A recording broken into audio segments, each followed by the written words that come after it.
नमस्कार, बेबस विपक्ष देख रहे हैं आप और मैं हूं आपके साथ शिवानी रतूड़ी। बिहार की सियासत इस वक्त कई मोर्चों पर गरमाई हुई। एक तरफ अमित शाह का सीमांचल केंद्रित दौरा, दूसरी ओर बीजेपी नेताओं के कांग्रेस पर तीखे हमले और तीसरी ओर बढ़ते अपराध को लेकर विपक्ष का सरकार पर हमला। इन सब के बीच राजनीतिक पारा लगातार चढ़ता जा रहा है। नितिन नवीन द्वारा नेहरू गांधी परिवार पर लगाए गए आरोपों ने बहस को और तेज कर दिया। वहीं तेजस्वी यादव लगातार अपराध के मुद्दे पर नीतीश कुमार सरकार को घेर रहे हैं। इधर सम्राट चौधरी पर किए गए उनके हमले भी राजनीतिक बयानबाजी का हिस्सा बन चुके हैं। इन तमाम घटनाओं के बीच सवाल यही है कि आखिर विपक्ष हर दिन नए अंदाज में अपनी बेचैनी क्यों बढ़ा रहा है।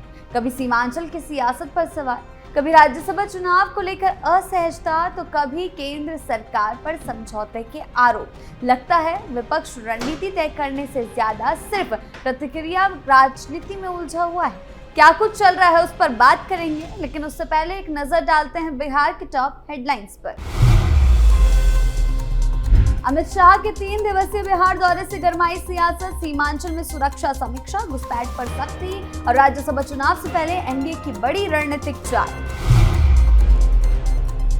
नितिन नवीन का कांग्रेस पर तीखा प्रहार, नेहरू गांधी परिवार के कॉम्प्रोमाइज मिशन पर उठाए सवाल। तेजस्वी यादव का नीतीश सरकार पर जोरदार हमला, अपनी ही रणनीति में उलझे नेता प्रतिपक्ष। खबरों में सबसे पहले बात करते हैं अमित शाह के बिहार दौरे की। जी हां, केंद्रीय गृह मंत्री अमित शाह बुधवार से 3 दिवसीय यानी कि 3 दिन बिहार दौरे पर हैं, जहां वो राज्य के सीमावर्ती जिलों में सुरक्षा उपायों, प्रशासनिक तैयारियों और चल रही विकास पहलों की समीक्षा करेंगे। इस दौरान वो भारत नेपाल सीमा से लगे क्षेत्रों को लेकर अधिकारियों के साथ बैठक करेंगे। गृह मंत्री अमित शाह 25 फरवरी को शाम 4 बजे पूर्णिया पहुंचे और वहां से हेलीकॉप्टर से किशनगंज के लिए रवाना हुए। शाम 5 बजे से 7 बजे तक कलेक्ट्रेट में एक समीक्षा बैठक की अध्यक्षता करी और किशनगंज में ही रात को रुके। अगले दिन 26 फरवरी को गृह मंत्री अररिया जाएंगे, यानी कि आज, जहां वो सुबह 11 बजे लेटी सीमा चौकी पर आयोजित एक कार्यक्रम में शामिल होंगे। इसके बाद वो कलेक्ट्रेट में पुलिस अधीक्षकों और सीमावर्ती क्षेत्रों के जिला अधिकारियों के साथ भारत नेपाल सीमा से संबंधित मुद्दों का आकलन करने के लिए एक समीक्षा बैठक करेंगे, जिसमें सुरक्षा को लेकर बातचीत होगी। उसी दिन वो वाइब्रेंट विलेजेस कार्यक्रम के तहत आयोजित एक कार्यक्रम में भी भाग लेंगे और फिर रात को रुकने के लिए पूर्णिया लौटेंगे। इसके बाद 27 फरवरी को गृहमंत्री शाह पूर्णिया में सीमावर्ती जिलों से संबंधित मामलों पर विचार विमर्श करने के लिए एक बार फिर अधिकारियों से मुलाकात करेंगे। समीक्षा बैठक के अंतिम दौर के समापन के बाद वो नई दिल्ली के लिए रवाना होंगे। अधिकारियों ने रसद संबंधी तैयारियां पूरी कर ली हैं और दौरे से पहले भी कई सुरक्षा व्यवस्था की गई और दौरे के दौरान भी सुरक्षा व्यवस्था को पुख्ता इंतजाम किए गए हैं। जानकारी के अनुसार इस दौरे का मुख्य केंद्र है सीमांचल। गृह मंत्रालय की नक्सल मुक्त भारत पहल के बाद इसे अगली प्रमुख प्राथमिकता के रूप में देखा जा रहा है, जिसमें सीमांचल को घुसपैठिया से मुक्त बनाने पर विशेष ध्यान दिया जा रहा है। गृह मंत्री अमित शाह ने हाल के सालों में कई बार सीमांचल का दौरा किया। पिछली बार विधानसभा चुनावों के दौरान उन्होंने आरोप लगाया था कि क्षेत्र में अवैध प्रवासियों के माध्यम से वोट बैंक बनाने के प्रयास चल रहे हैं और जोर देकर कहा था कि एनडीए सरकार ऐसी प्रथाओं की अनुमति नहीं देगी। उनका कहना था कि हर घुसपैठी की पहचान कर उसे देश से निकाल दिया जाएगा और सभी अवैध गतिविधियों को पूरी तरह से रोक दिया जाएगा। बीजेपी ने अमित शाह के दौरे को सीमांचल और बिहार की सुरक्षा और विकास के लिहाज से बहुत जरूरी बताया है। बीजेपी प्रवक्ता नीरज कुमार ने कहा कि गृहमंत्री का बिहार दौरा सीमावर्ती इलाकों की डेमोग्राफी ठीक करने, सीमा और देश की सुरक्षा मजबूत करने और बिहार को विकसित राज्य बनाने की दिशा में जरूरी कदम है। अमित शाह के दौरे ने बिहार की सियासत को गरमा कर रख दिया है।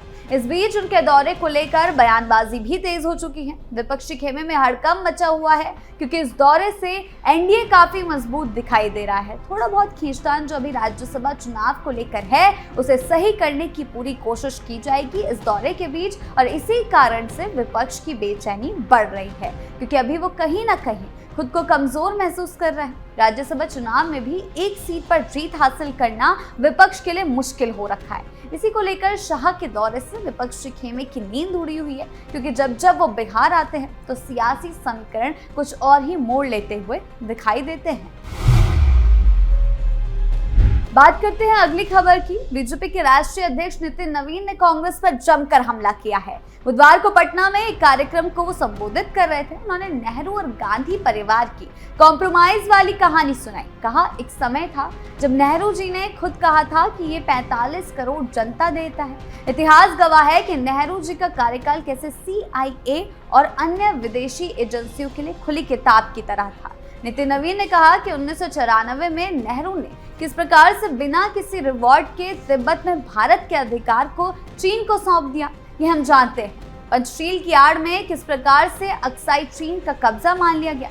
यूनाइटेड नेशन सिक्योरिटी काउंसिल में किस प्रकार से पत्र लिखकर चीन को स्थायी सदस्यता देने की वकालत की गई, वो भी हमने देखा है।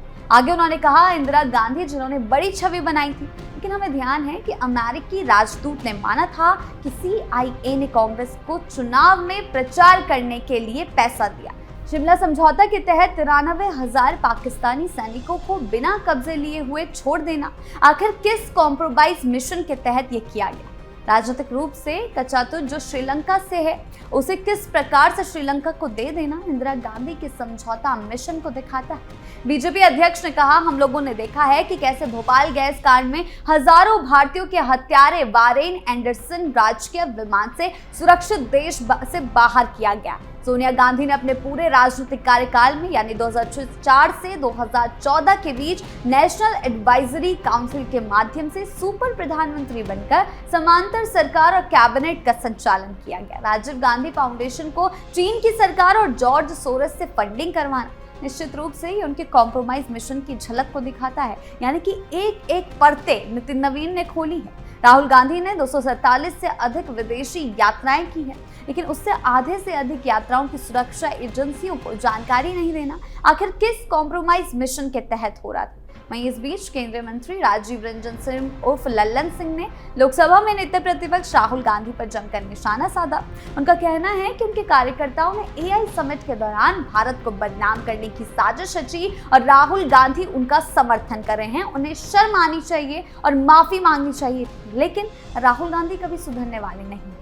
कांग्रेस की हालात इस समय बेहद खराब है। वो हर तरफ से घिरी हुई है, चाहे AI इम्पैक्ट समिट के दौरान की गई हरकत हो या फिर इंडिया US ट्रेड डील पर चल रहा बवाल। हर बात को उसको लेकर जिस भी तरह से हंगामा किया जा रहा था, इसी कारण अब बीजेपी उन पर हमलावर है, क्योंकि लगातार PM मोदी के खिलाफ बयानबाजी की जा रही थी कि प्रधानमंत्री ने सरेंडर कर दिया, घुटने टेक दिए, प्रधानमंत्री ने कॉम्प्रोमाइज कर दिया। लेकिन वही अब नितिन नवीन ने गांधी परिवार की पोल खोल कर रख दी और एक एक करके उनके सारे कॉम्प्रोमाइज याद दिलाए हैं। किसने कहां कितना कॉम्प्रोमाइज किया है उसकी पोल खोल दी, जिसने अब कांग्रेस के अंदर एक नया बवाल खड़ा कर दिया है। पार्टी की हकीकत को जनता के सामने परोस कर रख दिया है कि देश से जुड़े मुद्दे ही क्यों ना हो, पार्टी अपनी भ्रम फैलाने की राजनीति करना नहीं छोड़ेगी। बात करते हैं अगली खबर की। बिहार में बढ़ते अपराध को लेकर नेता प्रतिपक्ष तेजस्वी यादव ने एक बार फिर नीतीश सरकार पर तीखा प्रहार किया है। बुधवार को विधानसभा की कार्यवाही में शामिल होने के बाद बाहर आए तेजस्वी ने कहा कि राज्य में अपराध चरम पर है, सरकार पूरी तरह विफल साबित हो चुकी है। तेजस्वी ने आरोप लगाए हैं कि सरकार अपराधियों को खुला संरक्षण दे रही है। उनका कहना है कि बिहार में हर दिन हत्या, दुष्कर्म और गोलीबारी की घटनाएं हो रही है, जो ये साबित करता है कि राज्य में सरकार का इकबाल पूरी तरह खत्म हो चुका है। नेता प्रतिपक्ष ने मुख्यमंत्री नीतीश कुमार पर हमले बोले हैं और काफी कमजोर हो गए हैं। उन्हें ये तक याद नहीं रहता कि राज्य में क्या हो रहा है और क्या नहीं। उन्होंने तंज कसते हुए कहा कि आज तक मुख्यमंत्री ने गृह मंत्रालय किसी को नहीं दिया और अब हालात ऐसे बने हैं कि भाजपा को गृह विभाग संभालना पड़ा। तेजस्वी ने कहा, आज बिहार में जिसको मन हो रहा है उसे गोली मार दी जा रही, अपराधी बेलगाम है और जो चाहे कर रहे हैं, लेकिन मंत्री से लेकर मुख्यमंत्री और 2 उप मुख्यमंत्री तक कोई जिम्मेदारी लेने को तैयार नहीं। लेकिन तेजस्वी अपनी बयानबाजी के कारण खुद ही फंस जाते हैं, क्योंकि उनसे उल्टा सवाल किया जाता है कि जब उनके पिता की सरकार थी तो जंगल राज का दौर था।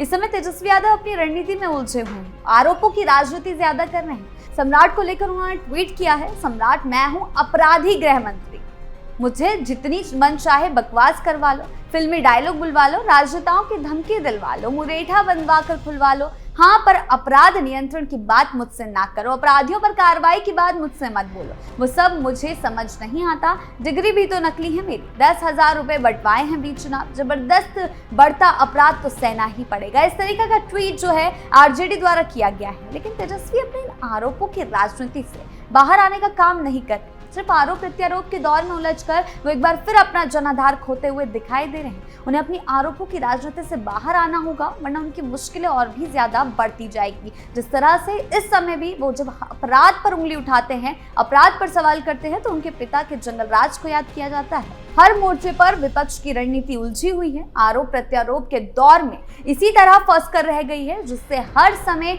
आरजेडी हो या कांग्रेस, उनकी पॉलिटिक्स डगमगा जाती है। तो फिलहाल बेबस विपक्ष में इतना ही। आपकी इस बारे में क्या राय है, हमें कमेंट सेक्शन में जरूर बताएं। धन्यवाद।